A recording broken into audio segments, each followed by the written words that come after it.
आपको याद होगा कि हम जब इंटर में होते हैं, पढ़ते हैं, ऑब्वियसली इंग्लिश का सिलेबस होता है, काफ़ी ज़्यादा होता है।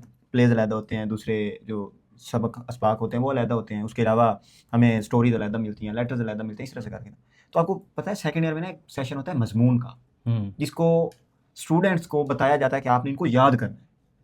ऐसा हुआ कि मैंने वो 40 मज़मून, मैं अपनी क्लास में वो वाहिद बच्चा था जिसको सर दाद देते थे कि ये हमारा बच्चा है जिसने याद किया है। इवन फिंगर टिप पे 40 मजमून याद थे। कंप्रीहेंसिव इंग्लिश की बुक थी, उसमें जो स्टैंडर्ड साइज, एक कंसाइज, एक स्टैंडर्ड, एक आउटस्टैंडिंग, मैंने स्टैंडर्ड 40 याद किए थे क्रैमिंग करके ना। तो उसका ना मुझे कोई फ़ायदा नहीं हुआ, आज तक कोई फ़ायदा नहीं हुआ। इवन कोई इंग्लिश का एक सेंटेंस का नहीं पता चला, हालांकि वही सेंटेंस जो ईडियम्स बन के पेपर्स में आते हैं। तो मुझे ये चीज़ काफ़ी डिस्टर्ब करती है कि ये हमारा एजुकेशन सिस्टम है, ये टोटली बेस कर चुका है क्रैमिंग पे, क्योंकि काफ़ी सारी चीज़ें हैं इसमें। लेकिन हम, हमारे टीचर्स का इशू है, स्टूडेंट्स की काउंसलिंग इस तरह से होती है, क्या सीन है? यार इसमें जो सबसे बड़ा मसला है ना वो है कि हम अभी भी कलोनलाइजेशन वाले फेज से नहीं निकल सके। वो जो इफ़ेक्ट्स थे अंग्रेज़ों के दिए हुए वो अभी भी राइज हैं। ठीक है, हमारे पास जो भी सिस्टम्स हैं, हमारा जो लॉ है वो अंग्रेज़ों का दिया हुआ है, हमारे जो एजुकेशन सिस्टम है वो अंग्रेज़ों का दिया हुआ है, हेल्थ सेक्टर है वो अंग्रेज़ों का दिया हुआ है। तो हम उस चीज़ से निकल नहीं सके। जब उस चीज़ से निकल नहीं सके तो उसको कैरी कर रहे हैं, और उसमें सबसे बड़ा मसला यही था, ये क्रैमिंग जिसको आप कह रहे हैं। अब ये क्रैमिंग आती कहाँ से? बेसिकली ये ज़्यादातर तो मिडिल क्लास के जो बच्चे होते हैं या लोअर मिडिल क्लास के जो बच्चे होते हैं उनमें सबसे ज़्यादा पाई जाती है। ठीक है, अगर मैं तो पंजाब से बिलोंग करता हूँ, आप साउथ पंजाब से बिलोंग करते हैं, तो आपको आइडिया है कि वहाँ के लोग ज़्यादा इस चीज़ को करते हैं। क्योंकि मैं लाहौर के करीबी इलाके से ताल्लुक़ रखता हूँ, तो यहाँ पे हमें कुछ ना कुछ तो बेहतर सिखाया जाता है। मेरे मार्क्स भी आपसे कम होंगे। एफएससी में कितने मार्क्स थे आपके? 150। हाँ, और मेरे 1032 थे। ठीक है, अब इसका ये सीन है कि मेरे आपसे मार्क्स भी कम है, मैट्रिक में भी कम होंगे, लेकिन कुछ ना कुछ कॉन्सेप्ट्स वाइज जो है वो हमें थोड़ा सा ज़्यादा डील किया जाता है। ये सिचुएशन आती इस वजह से हैं कि हमने मार्क जो है ना एक्सीलेंसी का वो मार्क्स को दे दिया। ठीक है, जिसके जितने ज़्यादा नंबर्स हैं वो उतना ज़्यादा अच्छा स्टूडेंट है, वो उतना अच्छा ठीक है। स्टूडेंट है। ये अब भी ये स्टार्ट कैसे हुआ, बेसिकली इसको समझना बड़ा ज़रूरी है। आज से पहले जो कल्चर बहुत और इन्वायरमेंट बहुत इन्फ्लुएंस करता है इन सिचुएशंस में। आज से 25 30 40 साल पहले अगर देखा जाए तो जो स्कूल सिस्टम था उसमें कहा जाता था कि जो बच्चा जितना ज़्यादा ओबीडियंट है वो उतना अच्छा स्टूडेंट है। ठीक है, ओबीडियंसी को उस वक्त हमने अपना सेंटर बनाया था, एक इंटेलेक्चुअल सेंटर जो है, इंटेलेक्चुअल सेंटर उसको समझा हुआ था। अब जो है, जब से जो एजुकेशन है वो प्राइवेट हुई है, ठीक है, एकेडमिक सिस्टम्स आए हैं, ठीक है, और डिफरेंट कंपटीशंस की जो कंपटीशंस एनवायरनमेंट है वो क्रिएट हुआ है।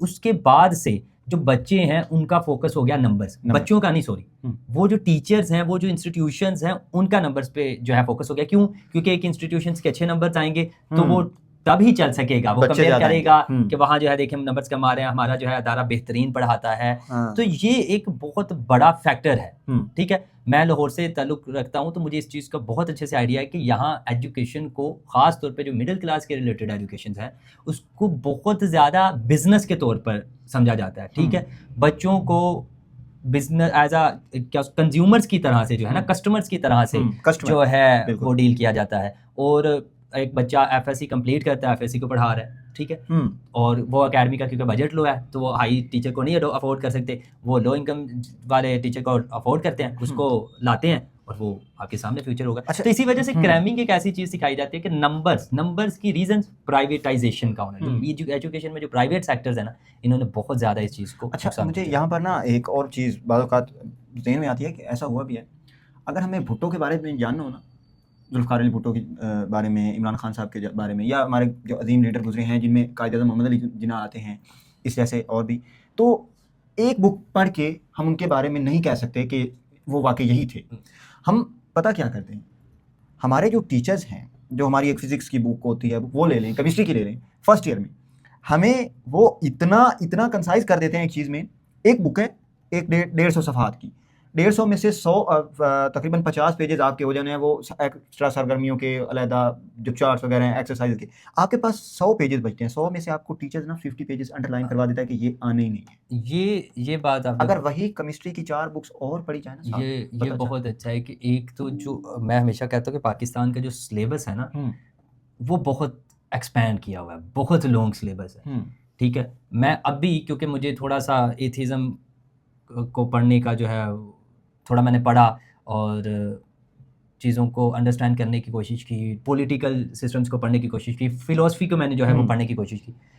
तो उसमें जब मैं ये चीज़ें पढ़ रहा था तो फिज़िक्स के कुछ लॉज जो है ना वो तो होते हैं, उसके दौरान जो है समझने की ज़रूरत महसूस की। तो जब मैंने उस पर सर्च की तो अब मुझे, क्योंकि मैं अकेले पढ़ रहा हूँ, तो मैं ज़्यादा अच्छे से उन चीज़ों को पढ़ पा रहा हूँ जो एफएससी में मैं पढ़ चुका हूँ।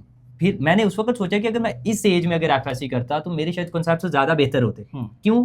क्योंकि मैं उस चीज़ को इंटरेस्टली कर रहा हूँ। ठीक है, या इंटरेस्ट नहीं है। ठीक है, आपने एक बात कही कि सिलेबस की, एक तो सिलेबस है बड़ा पुराना, एक बहुत लेंथी सिलेबस है, कम सिलेबस हो।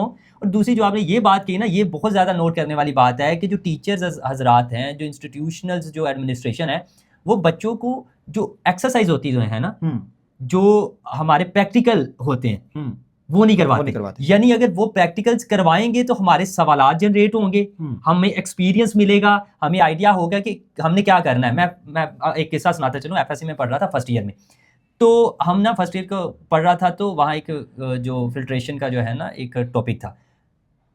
मेरे कज़न, मुझे वो टीचर थे मेरे केमिस्ट्री के, और मेरा एक और कज़न था, वो पढ़ता नहीं था, वो वाटर फिल्ट्रेशन प्लांट्स वाली कंपनी में काम करता था। अब वो भी बैठा है, मैं भी बैठा हूँ, जो सर थे मेरे वो भी सामने बैठे हैं। उन्होंने सवाल कर लिया केमिस्ट्री वाले सर ने, तो जो मेरा कज़न जो कि वाटर फिल्ट्रेशन प्लांट्स में काम कर रहा था, वो सारे जवाब दे रहा था, मुझे पता नहीं था लग रहा। तो ये है कि वो प्रैक्टिकली करके उन चीज़ों का उसको आइडिया हो गया, हमें प्रैक्टिकली जो है वो चीज़ें करवाई नहीं जाती। एक पॉइंट। दूसरा आपने पॉइंट कहा था कि भुट्टो के बारे में जानना हो, ये भुट्टो से हटके एक कंसेप्ट को समझना है। पाकिस्तान में एक बहुत बड़ा मसला समझा जाता है पॉलिटिकल डिबेट्स का ना होना। मैं बचपन से पॉलिटिक्स को बड़ा पसंद करता हूँ, पॉलिटिकल स्ट्रक्चर पढ़ने का मज़ा आता था, डिफरेंट कंट्रीज़ में कौन से सिस्टम्स हैं, किस तरह से काम करते हैं, तो मुझे बड़ा शौक था इन चीज़ों को पढ़ने का। तो जब मैं मैट्रिक में गया, मैट्रिक की 10th क्लास की जो पार्ट स्टडी है, वहाँ एक बाकायदा तौर पे लिखा गया कि बच्चों को कामयाब होने के लिए क्या चीज़ की ज़रूरत है। उसमें से एक पॉइंट ये था कि वो सियासत से दूर रहे, यानी वो सिस्टम जिसके अंदर हमने रहना है, ठीक है, वो सिस्टम जिसको हमने रन करना है। मैट्रिक में मुझे कहा जा रहा है, मैट्रिक की किताब में मुझे कहा जा रहा है कि सियासत से, अरस्तू ने कहा है कि इंसान सियासी हैवान है, मतलब सियासत के बगैर जिंदा नहीं रह सकता। सियासत के बिना तो कोई जिंदगी नहीं है ना। पाकिस्तान में अगर पॉलिटिकल सिस्टम खत्म कर दिया जाए तो ये स्टेट बाकी रहेगी नहीं। तो ये बात करने का ये मकसद है कि आप देख सकते हैं कि पोस्ट कॉलोनाइजेशन के दौर में भी हम जो है वो वही कॉलोनिकल सोच का हिस्सा है, और ये बहुत बड़ा मसला है। और इसके अलावा भी बड़े दीगर मसले हैं कि क्राइमिंग में अगर हम क्लास वाइज चले, जो लोअर क्लास है, ठीक है, वो तो पढ़ते ही नहीं है। ठीक है, उनको तो ये होता है कि यार आज रात का खाना मिल जाए तो वो काफ़ी है। ठीक है, उनके बच्चे काम शाम में बिजी रहते हैं। जो मिडिल क्लास है, ठीक है, उनका मसला ये है कि उनमें स्टूडेंट, जो बच्चा होता है घर का, पेरेंट्स और टीचर, ये एक ट्रायंगल बन है। और ट्रायंगल क्या बने? जो आपकी सुप्रीम पावर है वो दी जाती है पेरेंट्स को, उसके बाद सेकंड पे टीचर आ जाता है, थर्ड पे बच्चा, वो इररेलेवेंट हो जाता है। टीचर और पेरेंट्स आपस में कम्युनिकेट करते हैं और बच्चे को कहते हैं आपने ये करना है। हाँ। एक खास सेक्ट ये काम करता है, एक खास सेक्ट लोअर मिडिल क्लास का, जो कि अभी भी थोड़ा मॉडर्नाइजेशन में इतना ज़्यादा नहीं है, और उनके कल्चर की रिक्वायरमेंट है ओबीडियंसी। वहाँ जो सुप्रीम पावर होती है वो होती है एक टीचर के पास। ठीक है, आपको, हम उस इलाके से बिलोंग करते हैं, आपको पता होगा कि अक्सर एक हमारे पेरेंट्स, कभी अगर पेरेंट टीचर मीटिंग हो तो वहाँ जाके टीचर्स को एक बात कहते थे कि अब मास ताड़ा ते हड्डियाँ साड़ियाँ ने। यानी अगर ये नहीं पढ़ेगा या अगर ये आपको तंग करता है तो इन्हों इना कुटो के जड़ा है ना एक, हाँ ठीक है। तो ये एक सिचुएशन है जिसमें टीचर को एक सुप्रीम पावर दी गई।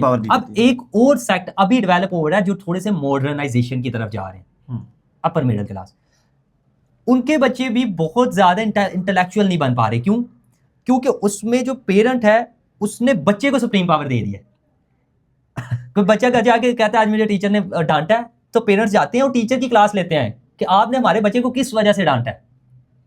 ठीक है, तो इसकी वजह से वो भी खत्म हो रहा है। और जो एलीट क्लास है, एलीट क्लास के बच्चों को अब समझे, पाकिस्तान में हमें आर्टिस्ट्री बच्चे मिलते हैं। ठीक है, पाकिस्तान में आर्ट अच्छा है, लेकिन पाकिस्तान में इंटेलेक्चुअल्स नहीं मिलते।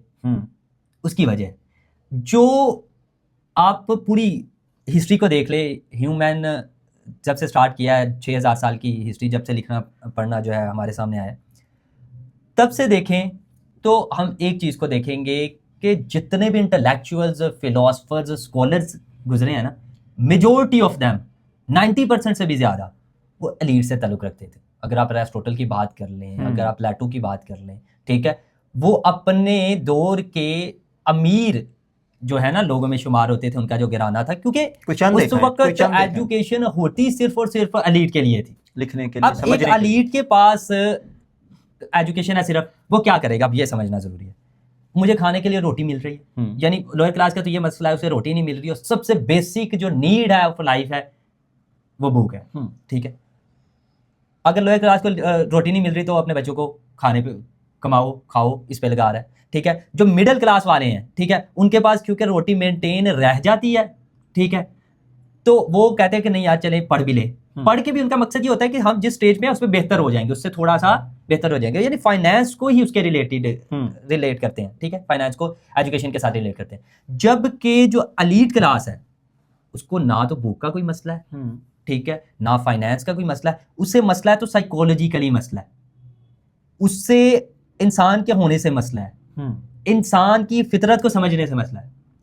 एलीट क्लास से ताल्लुक था एरिस्टोटल का और प्लेटो का, तो उसने समझा था ना कि नहीं यार, क्योंकि फ्री इंसान है ना, उसको कोई और तो मसला है नहीं, करने के लिए कुछ और नहीं है, तो वो फिर दुनिया को समझते हैं, इमेजिनेशन में जाते हैं, लॉजिक तलाश करने की कोशिश करते हैं। जब लॉजिक तलाश करने की कोशिश करते हैं तो एक वक्त चाहिए जो कि उनके पास होता है, क्योंकि उनके लिए करने के लिए और कोई काम नहीं, इस वजह से वो इंटेलेक्चुअल्स बनते हैं। उसके बाद एक लंबी हिस्ट्री है, ठीक है, आप मार्टिन लूथर तक आ जाए, ठीक है। मार्टिन लूथर पहला बंदा है जिसने आम लोगों के लिए बाइबल को पढ़ने के लिए जो है ना तर्जमा किया था, ठीक है, जर्मन में तर्जमा किया।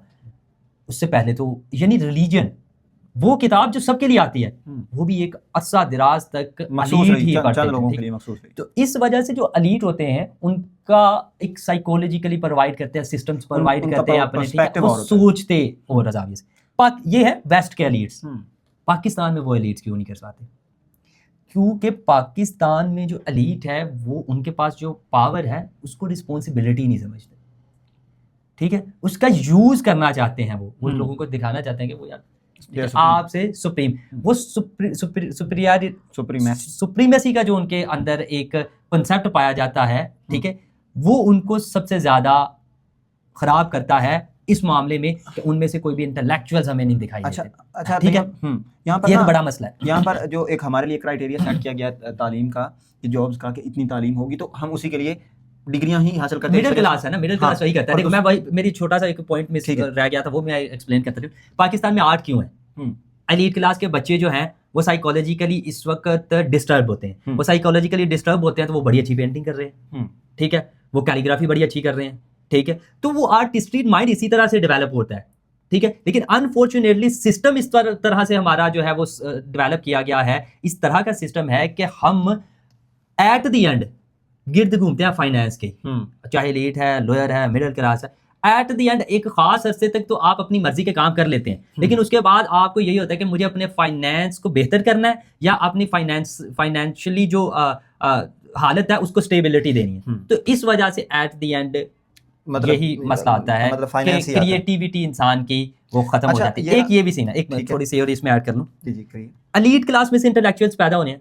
पाकिस्तान वाला का एरिया जिसमें एक खास हद तक एक रिलीजियस पर्सपेक्टिव पाया जाता है और वो रिजिड पर्सपेक्टिव पाया जाता है। वो रिजिड पर्सपेक्टिव में रहते हुए जो एलीट्स के बच्चे भी हैं वो भी एक लिमिट तक फ्रीडम के साथ सोच सकते हैं। अच्छा, रिलीजियसली हमें बाउंड कर दिया गया, मतलब हम सवाल नहीं कर सकते। हमारा जो असल में तो हमारी ये कायनात है ना, ये दुनिया है, इस दुनिया में हमें सबसे अच्छे प्रिंसिपल्स किसने दिए हैं, किसके अकॉर्डिंग हमें लाइफ गुजारनी है? अल्लाह ताला के, रिलीजन के अकॉर्डिंग, ठीक है, अल्लाह के दिए हुए अहकामात के मुताबिक। उन अहकामात को ही हम समझ नहीं ना सके।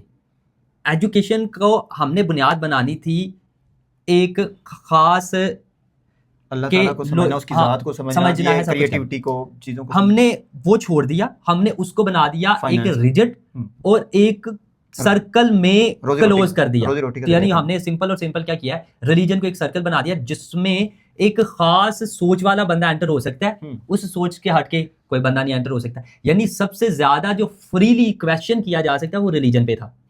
यानी अल्लाह ने अंबिया कराम को इसी वजह से भेजा है कि लोगों के जो मसले मसाइल हैं, लोगों की मसले मसाइल को हल किया जाए, उनके सवालात के जवाबात दिए जाएं। कुरान में अल्लाह पाक खुद इतने सवालात के जवाब दे रहे हैं, जबकि यहाँ हमारे उलमा कराम उस सवाल को निगेट कर देते, नहीं करना। ठीक है, जब वो सवाल नहीं करना तो उसके बाद मतलब है कि वो बच्चा तो बड़ा रिस्ट्रिक्ट हो गया ना। और पाकिस्तान की आप एरियल डेवलपमेंट भी तो देखें ना, पाकिस्तान वाले एरिया में ज्यादातर आपको इंटेलेक्चुअल्स में आपको पोइट्स मिलेंगे, ठीक है, आपको सिंगिंग का अच्छा इधर टच मिलेगा, ठीक है, तो लिटरेचर के रिलेटेड लोग ज्यादा मिलेंगे एज कम्पेयर टू साइंस की डेवलपमेंट। साइंस की डेवलपमेंट इस वजह से नहीं हो सकती क्योंकि साइंस को हमेशा कॉन्ट्राडिक्ट कर दिया जाता है रिलीजन के साथ। हालांकि साइंस एक कंप्लीटली अलग चीज है, रिलीजन एक कंप्लीटली अलग चीज है। साइंस मुझे आउटर इन्वायरमेंट को बेहतर और इजी बनाने के लिए जो है मदद करती है, जबकि रिलीजन इनर और मेरा पर्पस क्या है, पर्पस ऑफ लाइफ क्या है, उसको जो है वो बताने के लिए आया हुआ है। तो इस दोनों को इंटर रिलेट जो कर दिया गया है और इन दोनों के एक दूसरे के अगेंस्ट कॉन्ट्राडिक्टरी कर दिया गया है, उस वजह से ये तासुर जाता है कि हम साइंस को भी अच्छे तरीके से समझ नहीं सके, ठीक है, साइंस की तरफ मूव ऑन नहीं कर सके, क्योंकि एक मिडिल क्लास तक, चाहे अपर मिडिल क्लास है, हालांकि एलीट क्लास में भी बहुत से लोग देखे हैं मैंने, वो जो हमें प्रिंसिपल्स बताए गए हैं ना रिलीजन को लेके, उन पर इतने रिजिड हो जाते हैं कि उसके अलावा कुछ सोचना ही नहीं चाह रहे होते। तो इस वजह से वो फिर क्रिएटिविटी पे और रेजिस्टेंस आ गई, एक और बैरियर आ गया, ठीक है। हायरार्किकल ये चेंज जो है ये भी एक पाकिस्तान के एजुकेशन सिस्टम में एक प्रॉपरली एजुकेशन साइकोलॉजी में एक इशू है। हमने ना वही बात आती है जहन में कि हमने रिलीजन को बेस बना लिया है कि हमारे सवालात की, अगर मजहब से रिलेट होगा, कोई बंदा सवाल कर रहा है मजहब से रिलेटेड कि ये कब हुई थी, अगर उसका किसी के पास जवाब नहीं है तो वो उसको कह देगा तू बदतमीज होगी, तेरी तमीज। हाँ, ये बड़ी अच्छी आपने बात की। ये कब कोई भी है ना स्ट्रक्चर ऐसा डेवलप है, रिलीजन के आप हवाले से क्वेश्चन करेंगे, अगर किसी इंसान को नहीं आ रहा, वो अपनी तौहीन समझता है, ठीक है। मसला ये है ना, आप साइंस के रिलेटेड किसी से बात नहीं कर सकते, रिलीजन के रिलेटेड किसी से बात नहीं कर सकते, अपने साइकोलॉजिकल इश्यूज किसी से डिस्कस नहीं कर सकते, ठीक है।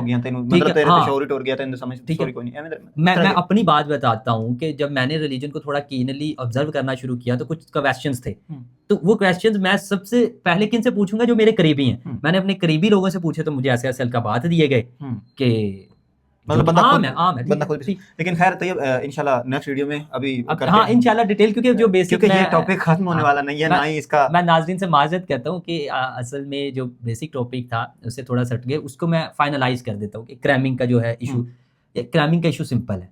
मिडिल क्लास में सबसे ज्यादा एजुकेशन की जरूरत होती है और मिडिल क्लास ने उसको रिलेट कर दिया फाइनेंस के साथ। फाइनेंस नंबर्स की एक गेम होती है और वो वाली एक साइकोलॉजिकल इम्पैक्ट जो है वो मिडिल क्लास के माइंडसेट पर है, ठीक है। उनको नंबर्स ही चाहिए होते हैं, क्योंकि जितने अच्छे नंबर वो कहते हैं उतना बच्चा एक इंटेलिजेंट है। जो लोअर क्लास है और जो एलीट क्लास है उनमें एजुकेशन का कॉन्सेप्ट ऐसा जो पाया ही नहीं जाता। एजुकेशन जो स्ट्रक्चर हमारे पास इस वक्त है पाकिस्तान में अवेलेबल है, वैसे का स्ट्रक्चर नहीं पाया जाता। वो एलीट क्लास फ्री रहना चाहते हैं, जबकि लोअर मिडिल क्लास वो चाहते हैं कि हम अपने इकोनॉमिकली हालात को बेहतर कर लें, बस। तो इस वजह से ये जो एक साइकोलॉजिकल थॉट थी, इसको प्राइवेट जो एजुकेशन वाले हैं उन्होंने अडॉप्ट किया और उन्होंने इसके साथ खेला और अच्छे तरीके से पाकिस्तान के स्टूडेंट्स का जो फ्यूचर है उसको डिस्ट्रॉय किया। ये एक मेन रीजन है। ठीक है जी, इंशाल्लाह मिलते हैं अगले एपिसोड।